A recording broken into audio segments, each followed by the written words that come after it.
김성구의 뉴스 브리핑. 켄 팩스턴 텍사스 법무장관이 조지아, 위스콘신, 미시간, 펜실베니아 등 4개 주를 상대로 연방대법원에 제기한 소송에 18개 주 정부가 동참해 눈길을 끌고 있습니다. 어제 오전까지만 해도 4개 주가 지지 성명을 발표했는데 어제 하루 동안 14개 주가 추가로 더 참여한 것입니다. 팩스턴 장관은 올해 선거에서 피고 측 주 정부들이 위헌적으로 주법을 변경했다며 그 주들이 텍사스를 포함해서 합법적인 선거를 실시한 다른 모든 주에서 투표의 무결성을 오염시켰다고 말했습니다. 연방대법원은 피고주들에게 오늘 오후 3시까지 답변서를 제출하라고 명령했습니다. 한편 CBS 방송은 데일 카펜터 헌법교수의 말을 인용해 연방대법원이 주의회가 선거 결과를 뒤엎고 자체에서 선거인단을 선택하도록 허용하지는 않을 것이라고 보도했습니다.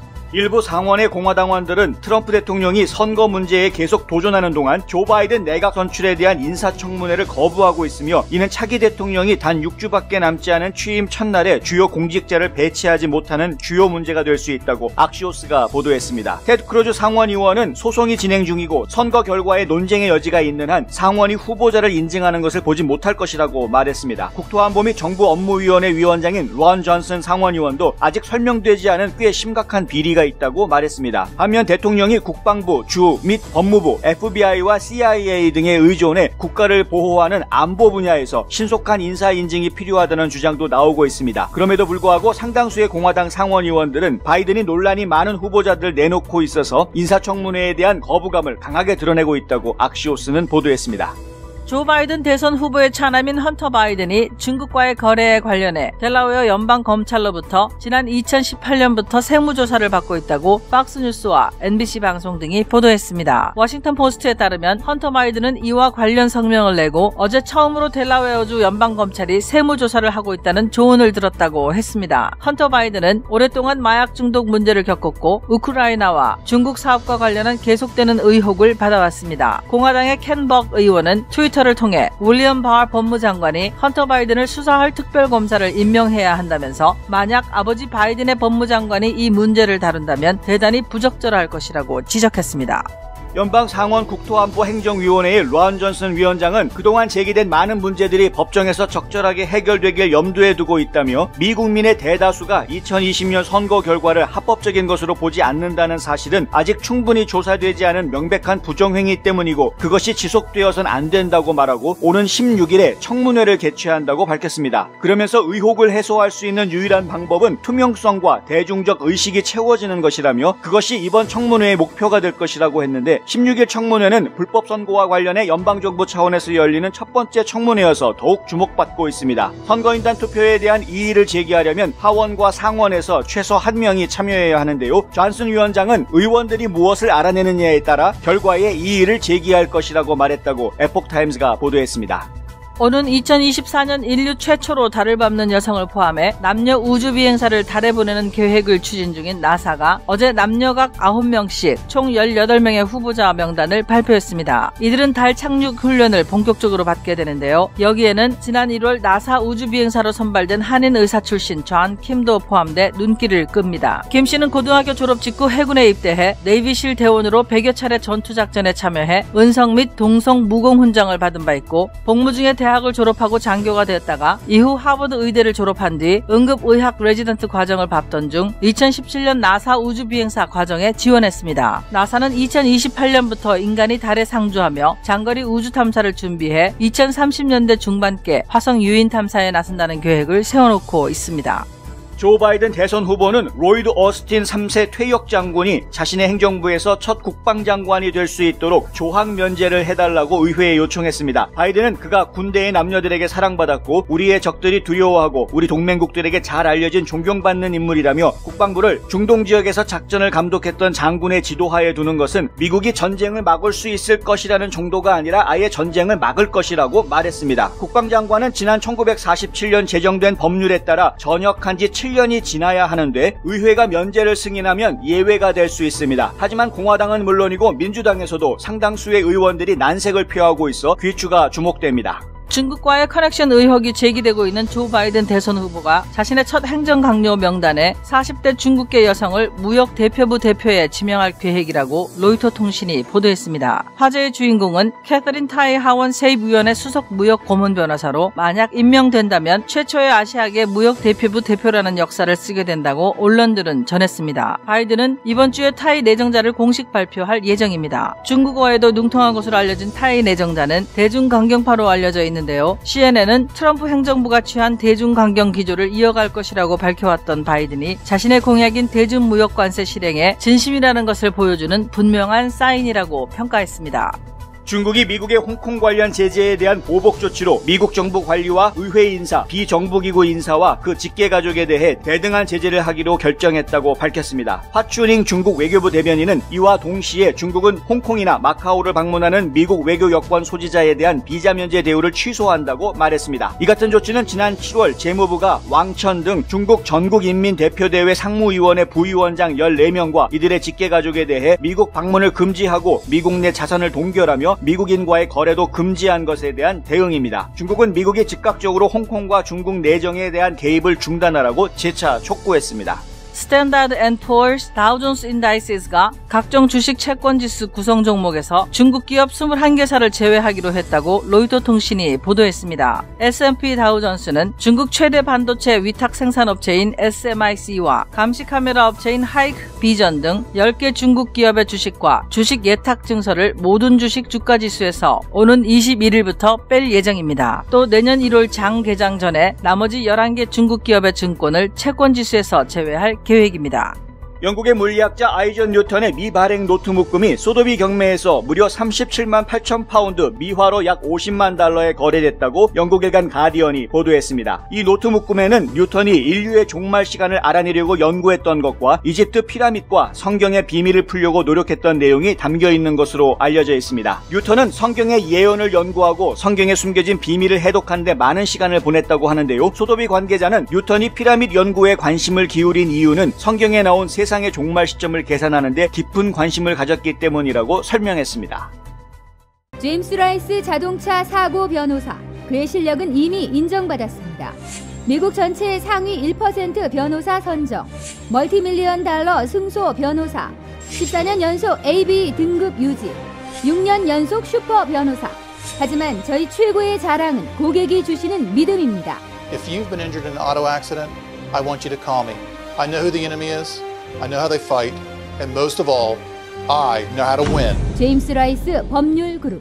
안녕하십니까, 홍성구 기자입니다. 텍사스주가 연방 대법원에 소송을 냈었죠. 그래서 많은 분들이 지금 관심을 가지고 있습니다. 연방 대법원이 과연 이 소송을 받아들일 것인가? 이 조지아주, 위스콘신주, 미시간주, 펜실베니아주 이 4개 주를 상대로 해서 소송을 제기를 했는데, 텍사스주가 이렇게 소송을 제기하고 나니까 주변에 있던 다른 주들도 텍사스주에 가세했습니다. 아미쿠스 브리핑이라는 것을 낸 것인데요. 이거 뭐냐 하면은 원고 측 의견에 우리도 동의한다. 우리도 함께 이 소송에 참여하겠다라는 의향서를 낸 것입니다. 지금 텍사스주 혼자서 지금 싸우는 것이 아니라 든든한 지원군이 생겨 있는 것이죠. 어제 아침에 저희가 보도해드릴 때만 해도 4개 주에서 이런 참여하겠다라는 의사를 밝혔는데 어제 하루 동안 14개 주가 더 추가로 늘어났습니다. 그래서 지금 총 18개 주가 텍사스주와 함께하고 있습니다. 그러니까 총 19개 주가 지금 소송을 낸 셈이나 마찬가지죠.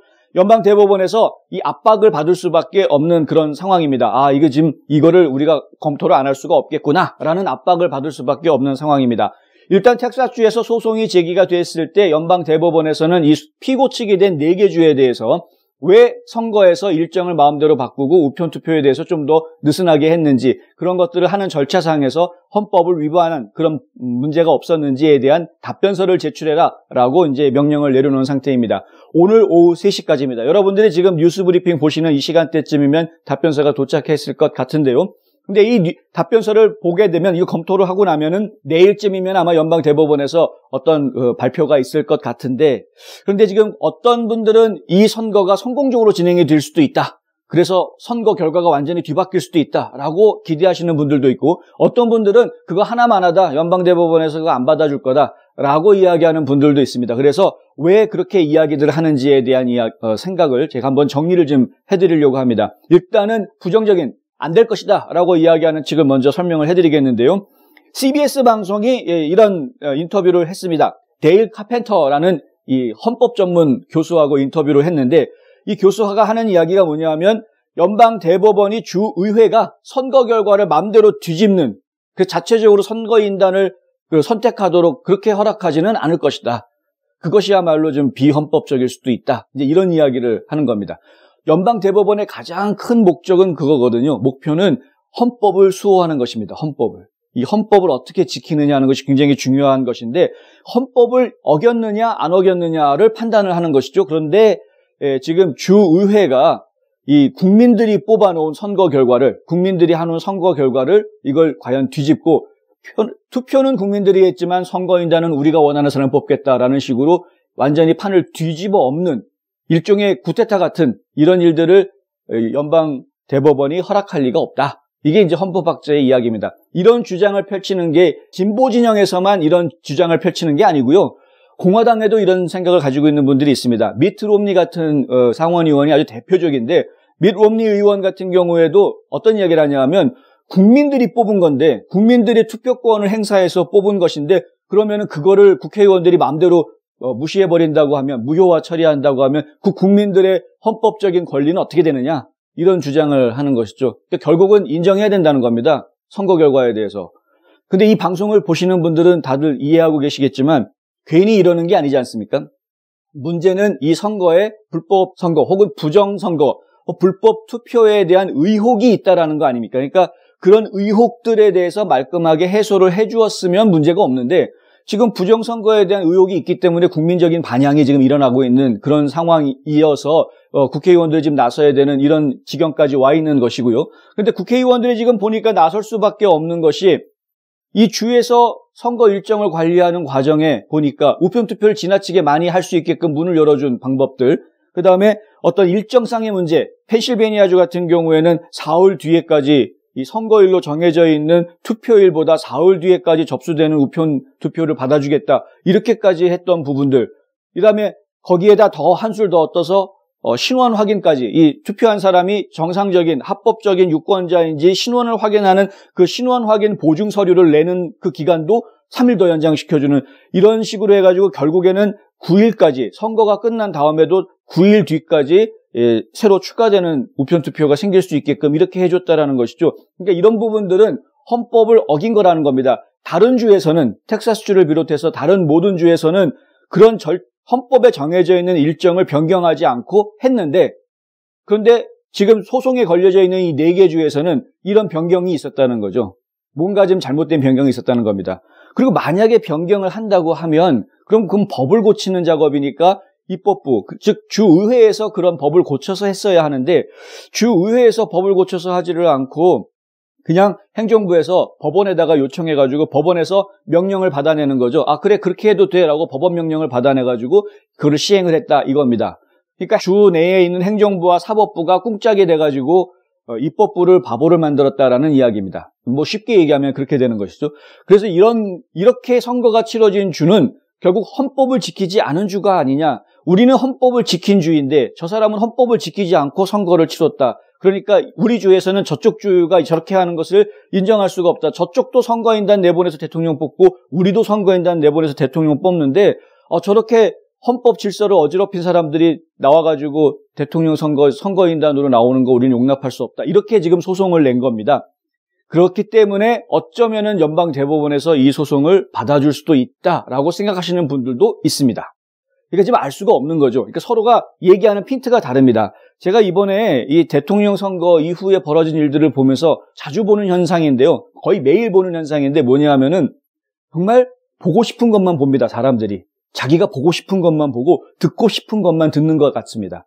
그렇다 보니까 눈앞에다가 보여줘도 그냥 무시하고 넘어가고 테이블 밑에서 가방을 꺼내는데 테이블 밑에서 투표용지가 들어있는 가방을 꺼내는데 근데 그거를 보고 흥분하는 많은 사람들이 여행 가방이다. 이렇게 이야기를 했죠. 근데 선거관리당국에서는 그거 여행 가방 아니고 그냥 투표 보관함이다. 똑같은 장면을 봤는데 서로 이렇게 다르게 이야기하는 겁니다. 투표 보관함에 왜 바퀴가 달려있느냐? 그 무거워가지고 이동하기 쉽게 하려고 그랬다라고 설명한 것까지는 없었습니다.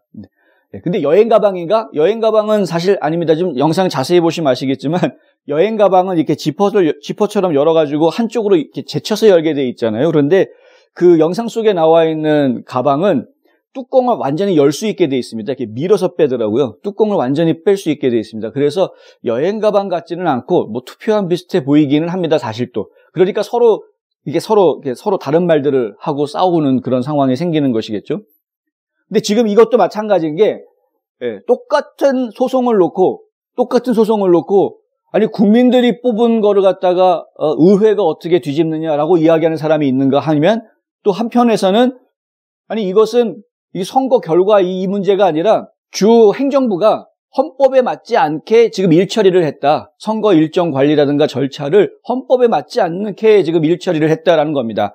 그리고 더 결정적으로 중요한 것은 헌법이 보장하는 것은 의회가 그 선거 결과를 인정하느냐 안 하느냐, 선거인단의 명단을 받아들이느냐 안 받아들이느냐에 대한 감독권이 의회한테 있다라는 거죠. 그게 헌법에 명시되어 있다라는 겁니다. 그런데 그 헌법을 무시하고, 그러니까 의회가 당연히 우리한테는 선거인단 명단을 감독할 권한이 있으니까 명단 우리가 다시 이야기하겠다라고 한 것을 가지고 주행정부와 주사법부가 그것은 안 된다라고 지금 하는 것은 이건 헌법에 맞지 않는 거다라는 주장을 할 수 있는 거죠. 지금 그 부분을 이야기하는 것입니다. 그러니까 이쪽에서는 이 얘기를 하고 있는데 저쪽에서는 저 얘기를 하고 있으니 이게 대화가 서로 안 되는 거죠.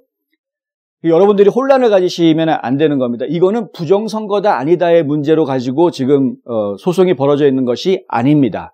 부정선거의 의혹이 있다라는 이야기는 물론 소송장에 들어가 있습니다. 그런데 이 핵심은 부정선거가 있다 없다가 아니라 실제로 주의회가 가지고 있는 권한이 무엇이냐, 헌법적인 권한이 무엇이냐 하는 것이고요. 그리고 주행정부와 주사법부가 과연 헌법에 정해져 있는 내용들을 어기지 않고 일처리를 했느냐 하는 부분이 사실은 핵심입니다.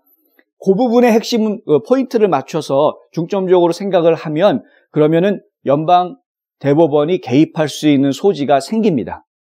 그런데 그 부분에 초점을 맞추질 않고 지금 밋 롬니 의원이 얘기한 것처럼 아니 국민들이 뽑은 거를 의회가 뒤집으려고 그래? 왜? 의회에서 뭐 부정선거 의혹 때문에? 이런 식으로 부정선거 의혹 이쪽으로 초점이 맞춰지게 되면은 그러면 연방 대법원에서는 그 사건을 맡지 않습니다. 왜냐하면은요, 부정선거가 있었느냐 없었느냐에 대한 시시비비는 연방에서 처리할 문제가 아니라 그 선거를 직접 감독하고 집행했던 주 안에서의 문제이기 때문에 그렇습니다. 그건 주 안에서 해결해야 될 문제라는 거죠.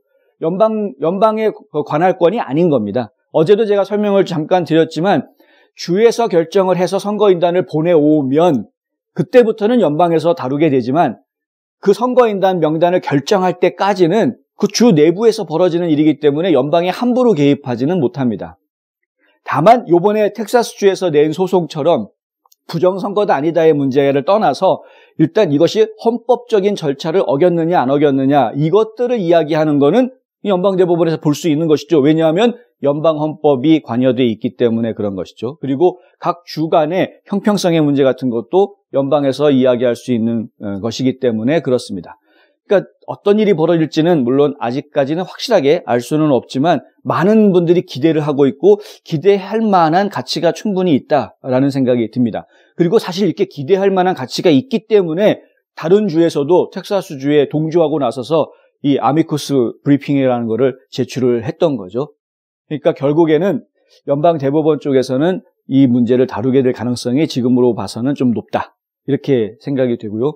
그 판결이 과연 각 주에서 선거인단 수 만들어낸 이 4개 주의 선거인단 수를 합치면 모두 62명이 되는데 이 62명의 선거인단을 무효화할지 아니면은 각 주의 의회가 결정해라라고 의회에다가 권한을 주게 될지 아니면 이도저도 아니면 뭐 또 다른 뭔가가 또 있을지 이런 건 결과가 나와봐야 알 수 있을 것 같습니다. 미시 화장품 연말 대세일.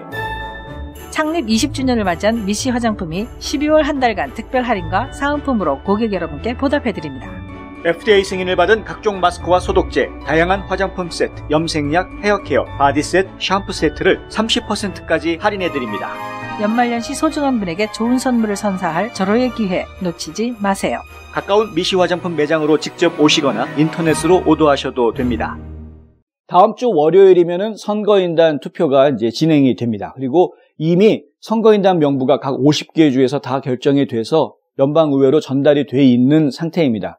연방의회에서 이제 이 명단을 가지고 투표를 다음 주 월요일에 실시를 하게 될 텐데, 그런데 많은 분들이 아직까지 이 부분을 좀 받아들이지 못하시는 것 같아서 분명하게 저희가 좀 말씀을 드려야 될 것 같습니다. 선거인단 명부는 이미 다 정리가 돼 있는 상태입니다. 일단 주 정부에서는 다 명단을 확정을 지었습니다. 다만 지금 주의회 차원에서 그 명단을 무력화하고 무효화하고 주의회가 명단을 다시 만들려고 애쓰는 그런 주들이 지금 있습니다.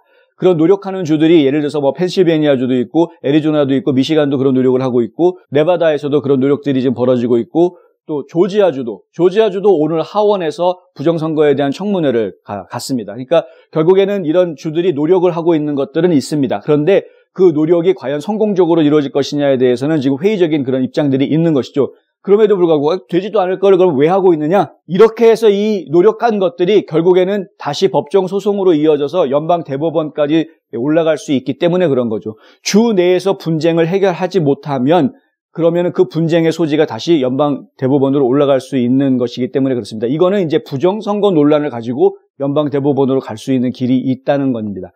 부정선거 논란을 가지고 연방 대법원으로 가게 될 경우에는 여러 주의 것들이 한꺼번에 다 집단으로 이야기되기보다는 각 주마다 별도의 판결을 내려줄 가능성이 큽니다. 왜냐하면 소송 자체가 이 조지아주면 조지아주에서 어떤 부정이 있었다. 그래서 이 선거를 인정할 수 없다. 이런 식으로 지금 일이 진행이 돼야 되는 것이다 보니까 각 주마다 사정이 조금씩 다르기 때문에 결국에는 연방 대법원에서도 주마다 따로따로 판단을 해야 되는 그런 상황이 벌어질 수 있습니다. 이것은 이제 부정선거가 이슈가 돼서 연방 대법원까지 소송이 이어졌을 때를 가상해서 저희가 말씀을 드리는 것이고요.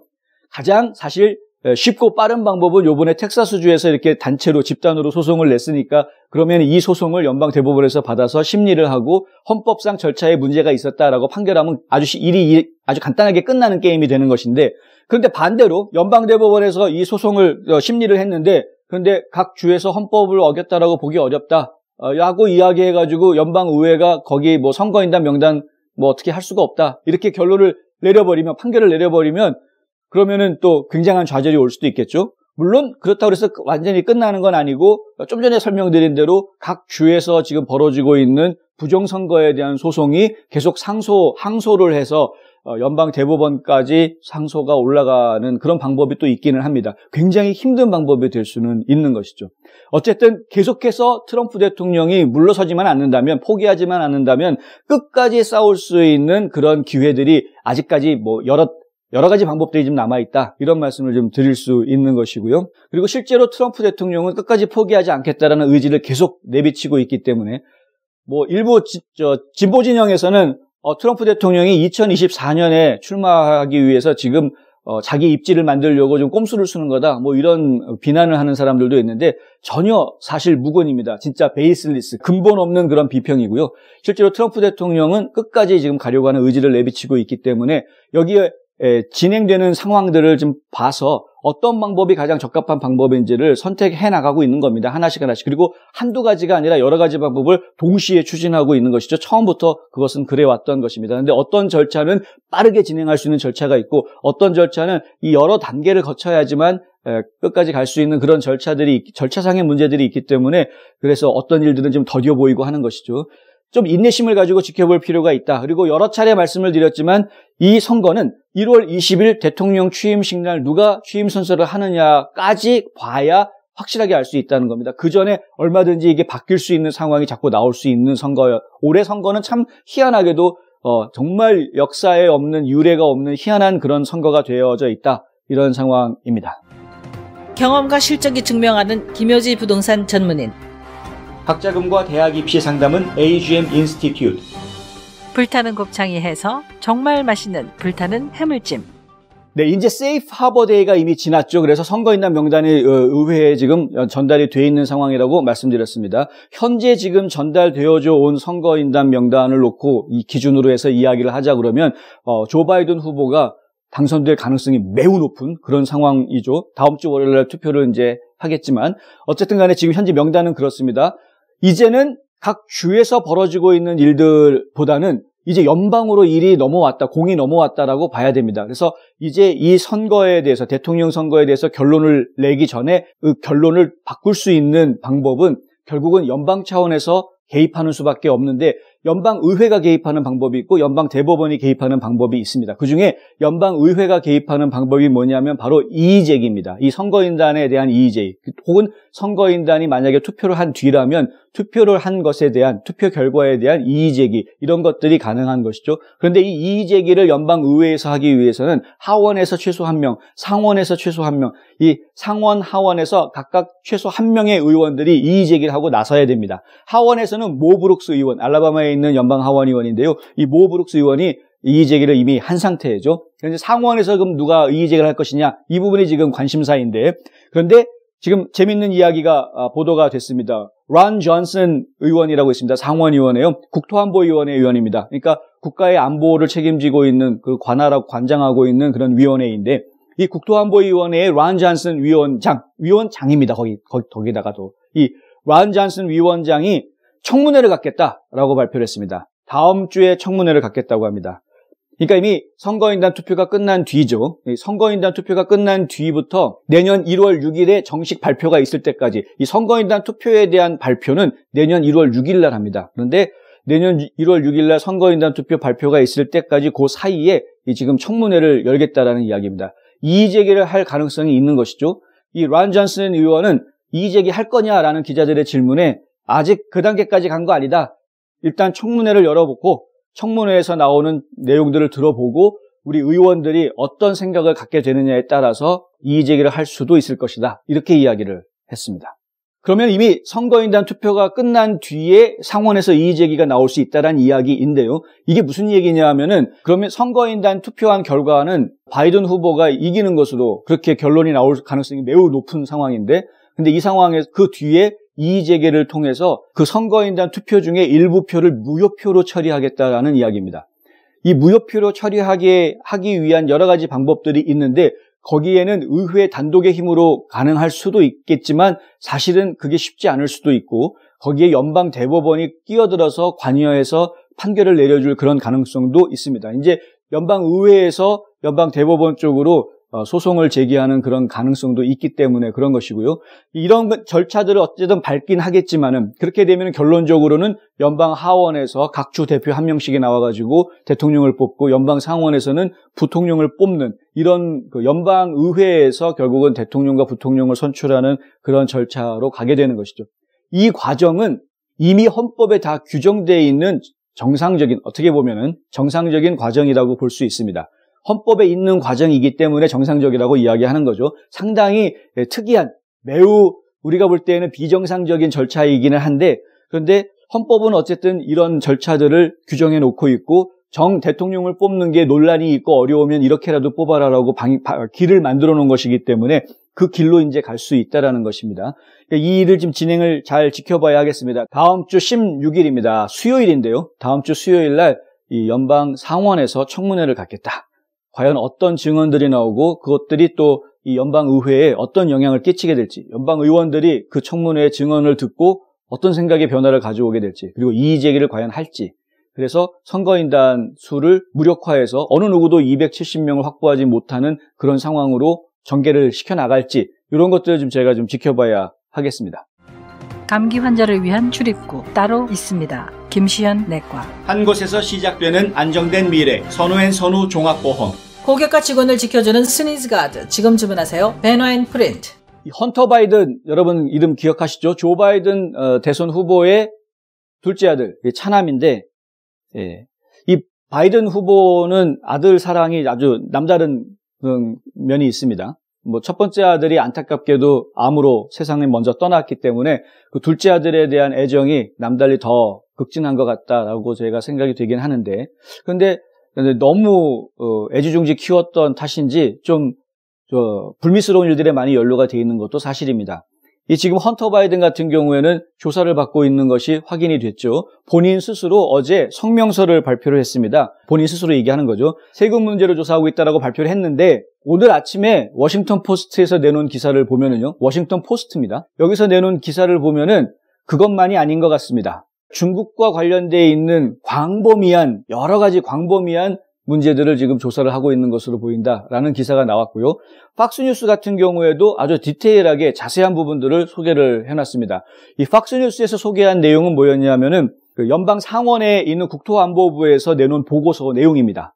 이 보고서가 사실 그 헌터 바이든의 노트북 사건과 연결되는 그런 보고서인데요. 이 보고서 내용을 보면은 중국에 있는 에너지 기업과 이 헌터 바이든이 어떤 유착 관계를 가지고 있는지, 그리고 2017년부터 2018년 사이 한 1년 남짓하는 그 시간 사이에 어떻게 해서 500만 달러라는 돈이 바이든한테, 중국에서 바이든한테 흘러가게 되는지 그런 자금 추적하는 결과들을 보여줍니다. 그러면서 이건 잠정적으로 범죄의 가능성이 높다라는 표시가 되어져 있는 그런 자금 흐름, 추적된 흐름들을 발표를 한 적이 있습니다. 그 보고서 내용을 아주 자세하게 팍스뉴스에서 어제 보도를 했습니다. 이런 내용들을 보면은 분명히 헌터 바이든과 중국 기업 간의 유착 관계는 분명해 보인다. 물론 지금 밝혀져 있는 것이 그런 것이고 그것보다 지금 감추어져 있는 또 다른 것들이 있는지도 조사를 좀 해야 되겠죠. 헌터 바이든 같은 경우에는 비단 이 중국 기업과만 그런 문제가 있는 게 아니라 우크라이나 쪽하고도 이런 문제가 있지 않습니까? 우크라이나 쪽에서는 300만 불 얘기가 나온 상태이고 지금 중국 쪽에서는 500만 불 얘기가 지금 나와 있는 그런 상태이고요. 그런데 이 일의 발단이 됐던, 실제로 돈이 오고 갔던 거는 뭐 2017년, 2018년 이렇게 얘기되고 있지만은 그 돈들이 오고 가게 하는 그 회사들이 연결됐던 시점, 그리고 이 회사들이 만들어지는 시점, 요 때를 따져보면 그게 다 2015년입니다. 그러니까 결론적으로는 조 바이든 지금 대선 후보가 부통령이었던 시절, 그러니까 오바마 행정부 시절에 이런 일들이 벌어졌다는 것이죠. 그러니까 아버지가 부통령이었던 그 힘을 힘을 이용을 해서 이런 중국이나 우크라이나나 뭐 러시아나 이런 곳들과 연결해가지고 결국은 돈을 받아내는 그런 일들이 과연 그 돈을 받고 어떤 대가를 지불을 했는지 이 부분은 상당히 궁금할 수밖에 없는 부분이죠. 이 돈을 받은 명분이요. 중국 기업에서 돈을 받은 명분이 컨설팅 피로 되어 있습니다. 이 회사가 헌터 바이든이 만든 회사가 컨설팅 회사거든요. 이 컨설팅 회사에 1년 동안 한 497만 불, 그러니까 거의 500만 불의 돈이 조금씩 나눠서 들어오게 되는 것인데, 말이 그렇지 1년 동안 500만 불의 돈이 온다 그러면은 거의 한 달에 45만 불 정도의 돈이 왔다는 이야기인데요. 매달 그렇게 큰 돈이 온다라는 게 이게 쉬운 일이 아닙니다. 과연 그 돈을 받고 무슨 짓을 했느냐? 어제 저희가 보도를 해드렸지만 중국의 스파이 역할을 해서 붙잡혔던 하버드 대학 교수 얘기를 해드렸죠. 한 달에 15,000불 받았다고 하는데, 한 달에 15,000불 받고 스파이 짓 했다가 이게 잡혔는데, 지금 헌터 바이든 같은 경우에는 매월 거의 40만 불을 받았다라는 계산이 나오는데 무슨 짓을 했는지 저희가 지금 궁금할 수밖에 없는 것이죠. 당연히 조사가 제대로 이루어져야 되는 겁니다. 공화당 의원들 지금 난리가 났습니다.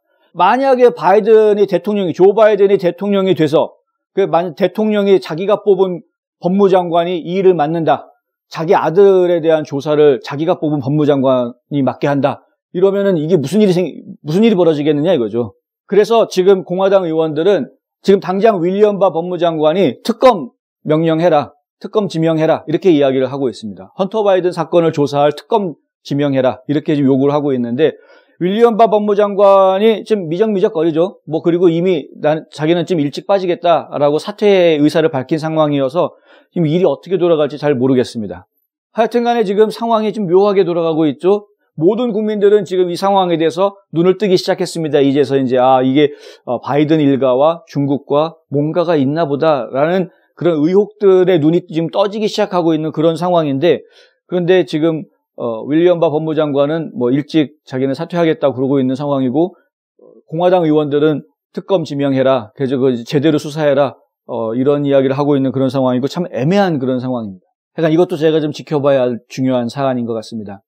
여러 차례 말씀을 드렸지만은 트럼프 대통령은 2년 전에 행정명령을 내린 적이 있죠. 만약에 선거에 외국 세력이 개입한 그런 흔적이 증명이 되거나 발견이 되거나 그러면 관련자들 모두 엄중 처벌한다. 재산 몰수하는 내용도 들어가 있고요. 엄중 처벌한다고 되어 있습니다. 그리고 반역죄라는 아주 무서운 죄목을 지어줄 수도 있는 그런 상황이기 때문에 그 조사들이 제대로 이루어져서 과연 그 돈을 어디에 썼고 그 돈이 왜 받은 것이고 그 대가가 어떤 것이었는지, 그 돈을 받은 대가로 헌터 바이든 측에서 도대체 무슨 일을 해주었는지 이런 것들이 지금 정확하게 드러나야, 공개가 돼야 할 것입니다. 재미있는 거는 트럼프 대통령이 2년 전에 이런 그 외세 개입, 선거에 대한 외세 개입에 대해서 엄중 처벌하겠다라는 행정명령을 내렸던 그 행정명령 안에 어떤 내용이 있냐면요. 국가정보원장, 그러니까 국가정보국장이죠. 이 국가정보국장이 선거일로부터 45일 이내에 선거에 외세가 개입했는지 안 했는지에 대한 보고서를 내라라고 되어 있습니다.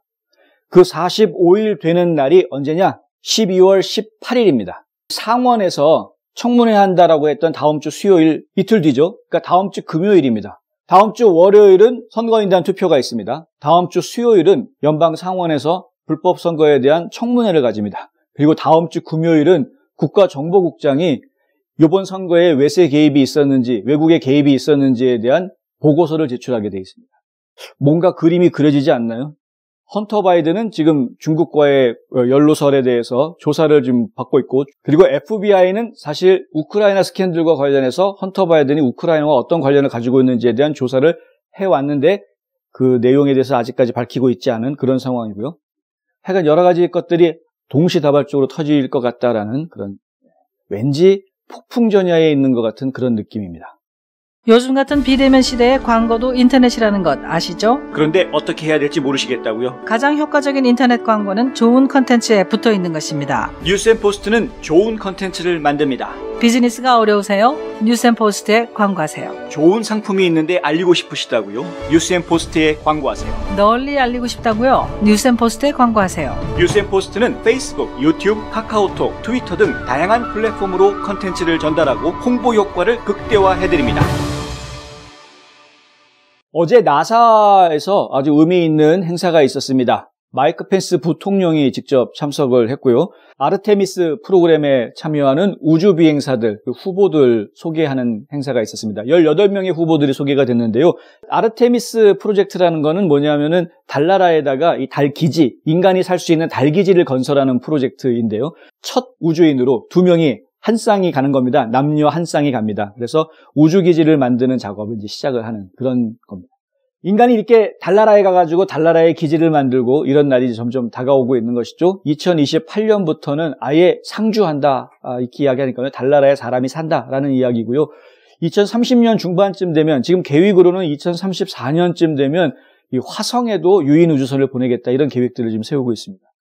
이런 일들이 점점점 진행이 되는데 사실 저희가 어렸을 때 꿈꾸었던 것보다는 굉장히 느리게 진행되는 것이긴 합니다. 저희가 어렸을 때는 2020년만 돼도 우주인들하고 대화하고 뭐 이럴 줄 알았는데, 근데 지금 2020년에는 코로나 바이러스 때문에 아무것도 못하고 그냥 집안에 가만히 있어야 되는 이런 상황이 돼버렸고, 2028년이나 돼야 달나라 기지가 생겨서 사람들이 상주하는 이런 상황이 된다고 하고, 그렇게 된다고 그러면은 아마도 2030년대에 들어가면은 달나라 여행 상품도 나오지 않을까라는 생각이 들긴 하는데, 어쨌든 즐거운 상상 해보는 거야 뭐 자유 아니겠습니까?